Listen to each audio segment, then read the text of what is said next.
Alright guys, welcome to my YouTube channel. So I am going to discuss the 7 questions of INICET quiz number 1 which I had shared in my Telegram group. If you want to be a part of my Telegram group, you can be a part by joining the group Ophthalmology by Dr. Manish Chhabra. Yes, I am writing it here. Ophthalmology by Dr. Manish Chhabra, and you can also be a part of my Instagram, which is I_Manish. Yes, this is the Instagram handle. Okay, now let's quickly move over to the discussion of first question. Which of the following is not a DD of this disease? So what is this disease, boys and girls? Can you see bony spicule pigmentation? Yes. Can you see arteriolar and venous attenuation? Yes. Can you see pale and waxy disc? Yes. So it is forming a triad. This typical triad is that of, yes, retinitis pigmentosa. Retinitis pigmentosa. You are absolutely correct. Wonderful. Now we need to go about the differential diagnosis of this disease. What are the DDs? So A beta lipoproteinemia, yes, RP like picture. Tay-Sachs disease, yes or no? Let's come upon it after a few moments. Usher syndrome, yes, RP like picture. Friedreich ataxia, yes. What are the other DDs of this disease? Lawrence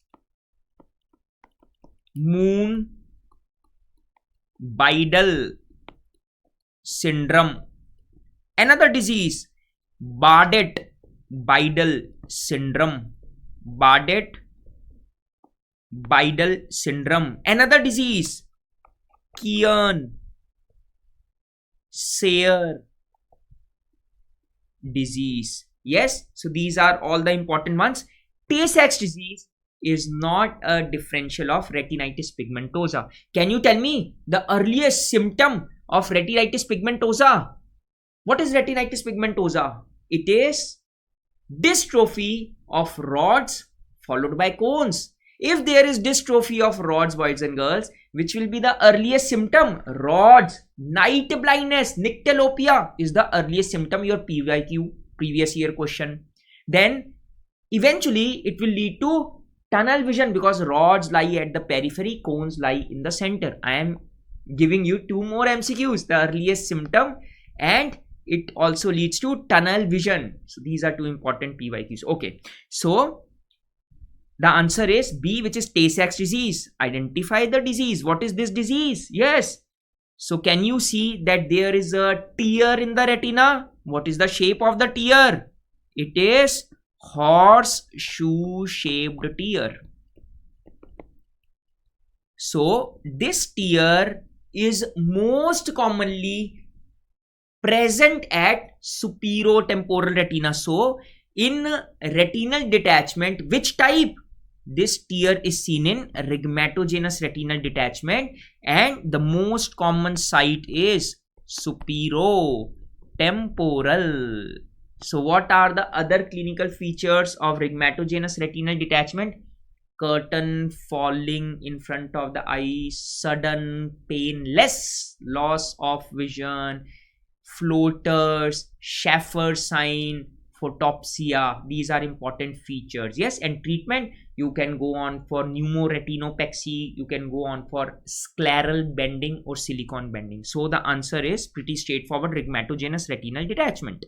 Okay, laser photocoagulation effects, we go on for lasering the retina. Yes, and when we fire the laser, pan retinal photocoagulation, which laser is used? We use ND-YAG laser, which is double frequency. What is the normal wavelength of ND-YAG laser, boys and girls? Normal wavelength is 1064 nanometer. So in double frequency ND-YAG laser, you simply half the wavelength. So what will be the wavelength in double frequency? 1064 by 2, 532 nanometer. So it is actually the retinal pigment epithelium which absorbs the heat energy. So the answer is pretty straightforward again. It is RPE. It affects retinal pigment epithelium. Okay. Photoretinitis is seen in, don't get confused with that of photoophthalmia. Photoretinitis is due to the effect of infrared rays. So that is why it is generally said, don't watch the solar eclipse with naked eyes. Why? Because the infrared rays which are coming from the sun, they are going to damage the retina. So that is photoretinitis. And boys and girls, this is irreversible.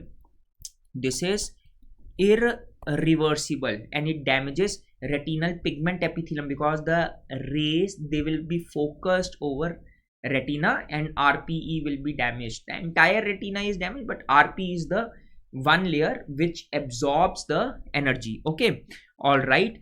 And don't think that photoophthalmitis is similar to photoretinitis. Photoophthalmitis is due to effect of UV rays, but it damages the cornea. So due to exposure to UV rays, so there is epithelial desquamation of the cornea, which happens to be after 5 to 6 hours. In photoretinitis, I told you there is no treatment, but in photoophthalmitis, you just need to patch the eye, give some time for re-epithelialization of the corneal surface by patching the eye for 12 to 24 hours. Your PYQ. Another PYQ, the symptoms are seen after 4 to 6 hours of the exposure to UV rays. You must have seen that the welders, when they weld, so they actually use a glass. What is that glass? Crookes glass. Yes. And photoophthalmitis is also known as snow blindness. If you go to snow-capped mountains for skiing or for some leisure activity, the sun rays will strike the snow-capped mountain and it will be reflected back. When it will go into the eyes, your eyes will be exposed to the UV rays. That is why it is said, if you are going for a skiing, you have to wear Polaroid glasses or UV blocking glasses, I shall say UV blocking glasses. All right. Okay. So the answer is infrared rays. Okay. What is ERG, boys and girls? It is electroretinogram. So in electroretinogram, there are 3 waves, A, B, C. How will you remember? A, B, C, R, M, P, resting membrane potential. Yes. So R wave interpret the status of rods and cones, M wave Muller cells and bipolar cells, and P is pigment epithelium. Pigment माने retinal pigment epithelium. Yes, कान यहाँ से पकड़ो या यहाँ से पकड़ो, one and the same thing, retinal pigment epithelium. So A wave stands for, yes, it is rods and cones, and ERG is usually done in diagnosis of retinitis pigmentosa. Retinitis pigmentosa. Yes, don't confuse ERG with that of another investigation, which is EOG. EOG is electrooculogram. Yes, and it has got its relevance in diagnosis of a disease which is Best's disease. We'll look out for Arden's index, and if I talk about Arden index, I'm just doing touch and go of Arden index. So the normal value is more than equal to 1.85 or 185%. This is the normal value. So it is light peak upon dark trough. It should be more than equal to 1.85. If it is less than or equal to 1.60, so that is the abnormal Arden index. Just touch and go I'm doing, hai na? Okay. Next is most common cause of blindness in NPDR. Now you'll say, okay sir, NPDR. Sir, it can be vitreous hemorrhage. Yes, it can even be retinal detachment. No, retinal detachment will only happen when there will be neovascularization. You will call it as proliferative diabetic retinopathy. Yes, and this retinal detachment will be typical tractional retinal detachment, but we are talking of non-proliferative. Yes, the most common cause of blindness is actually macular edema. All right, so this is a pretty straightforward question. So NPDR is the condition in which there is no proliferation. You will see exudates, microaneurysms, dot blot hemorrhages, while in proliferative diabetic retinopathy you are going to see the neovascularization of the retina. So first it will start in the D, which is disc, then it will spread at E, which is elsewhere, then ultimately it is going to involve I, which is iris. Oh, let me show you one interesting patient which I had got and in my OPD, and I am going to show you the neovascular retina. Check out the beautiful iris neovascularization. So this was a patient of neovascular glaucoma in which the PL is negative. Can you see that the pupil is not reacting to light? So it has damaged the optic nerve completely. So this patient had come to me. Now can you actually appreciate the neovascularization of the retina of the iris? So you start with the disc and then elsewhere, then ultimately it is going to involve the iris, DEI. So when it involves the iris from elsewhere, so what happens is, so this is the cornea, this is the iris. So there is neovascularization at the iridocorneal angle, which will block the outflow of aqueous humor from anterior chamber into canal osculum. Also, this neovascular membrane over the surface of iris will contract. When it will contract, it is going to bring the iris close to the cornea, again narrowing down the iridocorneal angle, which will again lead to raised intraocular pressure. Yes, so that is the example of proliferative. So if I may ask you, which is the first area to get neovascularized, it is D.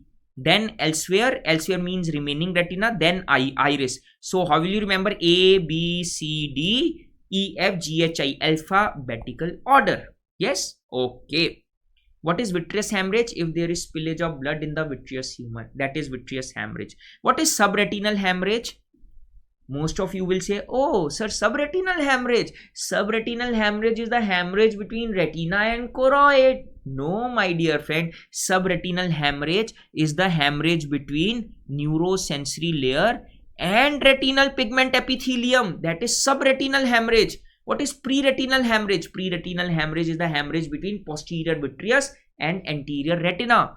Preretinal, or you can even call this preretinal hemorrhage as subhyaloid hemorrhage, because hyaloid word is used for vitreous humor. So if this is the weight, I am going to draw this so that your concepts are cleared. Basic idea is to clear your concept. So this is your vitreous humor. Yes, this is your vitreous humor. If there is hemorrhage here, so either, so this is retina, this is vitreous humor, either it is anterior to the retina, preretinal, or it is posterior to the vitreous humor, subhyaloid. Yes, but if it is between neurosensory layer and RPE, you will call it as subretinal hemorrhage. Chalo, last question. Angioid streaks are seen in. What are angioid streaks? It is a condition in which there is dystrophy of Bruch's membrane. There is calcium deposition in the Bruch's membrane leading to cracks. Yes, and what are the causes? So this is a universal mnemonic, which is PEPC. P for Paget's disease of bone, E for Ehlers-Danlos syndrome, yes, P for pseudoxanthoma elasticum, S for sickle cell anemia, I for incontinentia pigmentae. Incontinentia pigmentae. So which option is the odd one out? It is myopic maculopathy. So this is the answer. So guys, this was a quick discussion of this INICET quiz number 1. I'll be doing more and more quizzes. So the basic idea is to clear your basic concepts, है ना? And yes, I hope to see you soon. You can follow me on my Telegram channel, and you can also be a part of my Instagram family. And yes, you can join DAMS Delhi official channel on Telegram as well. You can also follow us on Dams Daily Instagram, and see you soon. Bye bye.